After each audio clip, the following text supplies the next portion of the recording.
நடிகரும் டிவிகே கட்சியின் தலைவருமான விஜய் இன்று இந்த உயரத்தில் இருப்பதற்கான முக்கிய காரணங்களில் ஒருவராக அவரது தந்தை ஏ சந்திரசேகர் பார்க்கப்படுகிறார்.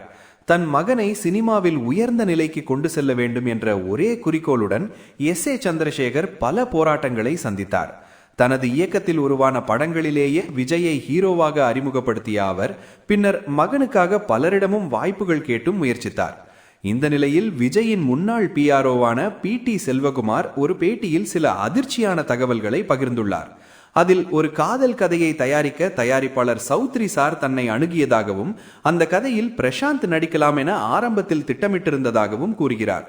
ஆனால் இந்த விஷயம் ஏ சந்திரசேகர் கவனத்திற்கு வந்ததும் அந்த படத்தில் தனது மகன் விஜயை நடிக்க வேண்டும் என வலியுறுத்தியுள்ளார். சம்பள விஷயங்களையும் அவர் பார்த்துக் கொள்வதாக உறுதியளித்ததாகவும் தெரிவிக்கிறார். இதன் பின்னர் பிரசாந்துக்காக தயார் செய்யப்பட்டிருந்த ஒப்பந்தங்களும் மாற்றப்பட்டு அந்த வாய்ப்பு விஜய்க்கு சென்றதாகவும் கூறப்படுகிறது. இது போன்ற பல முயற்சிகளின் மூலம்தான் பூவே உனக்காக போன்ற படங்கள் விஜய்க்கு கிடைத்தன என்று டி செல்வகுமார் தெரிவித்துள்ளார். மேலும் தனது மகன் திருமணத்திற்கு கூட நேரில் வந்து அழைப்பிதழ் பெறவில்லை என விஜயை குறித்தும் அவர் வருத்தத்துடன் பேசினார். இந்த பேட்டி தற்போது ரசிகர்கள் மத்தியில் பெரும் சர்ச்சையை ஏற்படுத்தியுள்ளது.